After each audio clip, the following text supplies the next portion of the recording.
Hello everybody and welcome back to Full House Sport here, myself Charlie.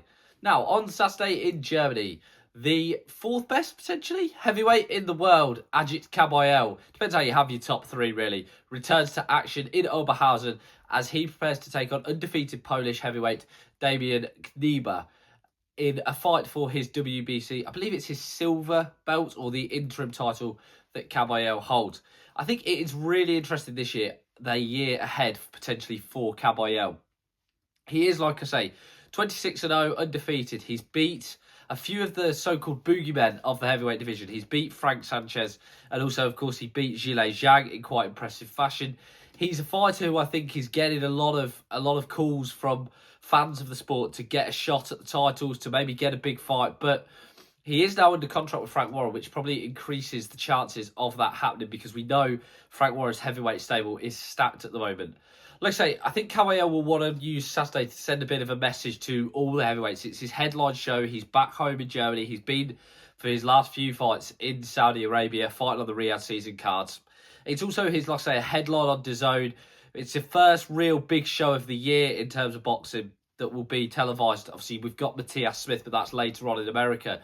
So I think for a lot of boxing fans, they'll be tuned in. So it's a real chance for him to send a statement to fans around the world and to heavyweights in the division that he is back and he is in a position to take on all comers. I'd love to see Kabayel get a shot. We know what's going on with Oleksandr Usyk, with the idea that he seems to be injured and thus meaning that he's preparing for a return, but he's still keeping hold of the belts. There's been no news on vacation or anything like that.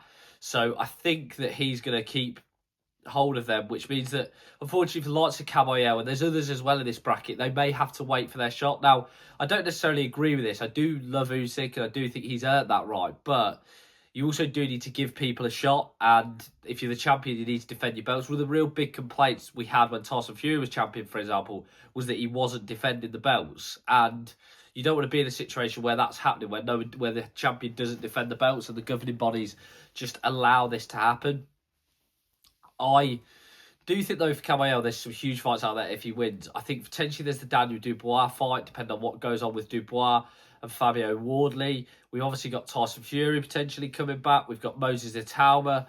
You know, all of these guys will be probably looking, he will be looking at and going, yeah, I'll fancy that. Maybe Joseph Parker, if he comes back, if he sorts out whatever's gone on with obviously his failed drugs test. There's plenty of others as well that he will probably have an eye on and go, yeah, I fancy facing off against this person or fancy facing off against that person. Like I say, it's a real chance for him to send a message. I expect him to win, although Knyba, one punch can change a fight in the heavyweight division, and he is undefeated. He's no mug, it's worth pointing out. He is a semi-decent, he is a quite highly ranked by BoxRec. And like I say, 6'7" as well, so his attributes are there to be used. But I still would expect Kabayel to win. Probably, I could say, third or fourth round. He may just go through Knyba. He's really, really talented, Kabayel. He deserves a shot, in my opinion. He's becoming, I think, a little bit, and I hate this term, but a little bit of a boogeyman, where I think a lot of fighters are looking and going, who needs him? I don't know if he's really that marketable. Obviously, he's got a big German following as well as Turkish because that's his ethnicity. But I think he's got the look of him of a lot of fighters are going, well, who needs him really? And that's both a blessing and a curse, because it means fans like myself will say, oh, this guy deserves a shot. But it also means that fighters and managers will say, let's stick clear of him. Let us know what you guys think. As I say, boxing is back, thankfully. But please like, comment and subscribe. As always, I try and become a one-man sports news bandwagon. I've been Charlie. This is Full House Sports. As always, have a great day.